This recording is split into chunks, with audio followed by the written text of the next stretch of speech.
Dizod 500 presents Canadian Elections of History. The 8th election in Canadian history happened on the 23rd of June, 1896, where incumbent Prime Minister Sir Charles Tupper had called the election. Wait a minute, Sir Charles Tupper? No, I watched the last one and I'm very certain Sir John Macdonald had won the election. And that is true, but he passed away almost immediately on the 6th of June due to a stroke. He then passed it on to Sir John Abbott, who spent a year as Prime Minister, but did actually manage to accomplish winning a bunch of by-elections, although he was followed by scandal wherever he went. He passed it on to Sir John Thompson, becoming Canada's first Catholic Prime Minister. He proved to be a relatively popular Prime Minister, but the ever-growing problem of the Manitoba and Northwest Territory schools issues was coming up to creep on the Conservatives. But his sudden death in December of 1894 resulted in his replacement by Sir Mackenzie Bowell, whose tenure as a Prime Minister proved a disaster. The Conservatives soon became viewed as corrupt and wasteful of public funds, partially due to the McCreevy-Langland scandal and issues like the Manitoba Schools question had cost the party support in both French and English Canada. He was actually forced into resignation by his own party, passing it over to Sir Charles Tupper, who had only gotten into office a couple of months ago. During the election, Tupper had argued that the real issue was the future of Canadian industry, and he insisted that Conservatives needed to unite to defeat the patrons of industry.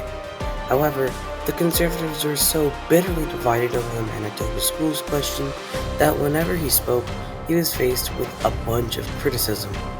He actually once gave a 2-hour speech at Massey Hall in Toronto, which was constantly interrupted by the crowd.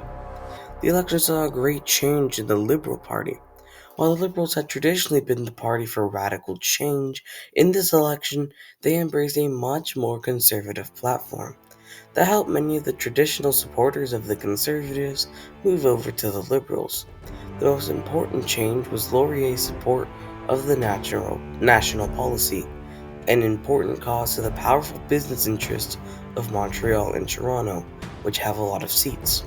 The Liberal campaign was directed by an ex-Conservative, Joseph Israel Tarte, and both the powerful premiers of both the part of where Tupper's from and where Laurier's from both campaigned for Laurier.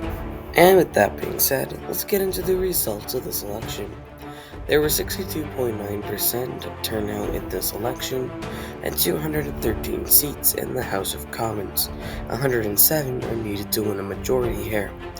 The winner of this election got 401,425 votes, which is only 41.4% of the popular vote, and you guessed it, that is less than his opponent, winning 117 seats. The next Prime Minister would be Wilfrid Laurier. There's just no way that any sensible person could vote for Charles Tupper. However, he did get the majority of the votes.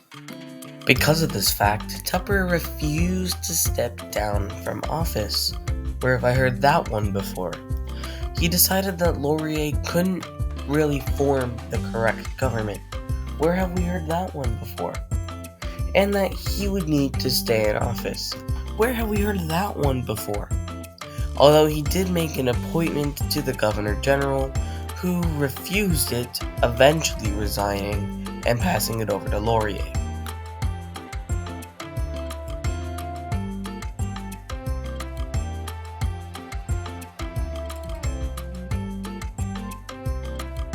And I'll see you guys for the next remastered election.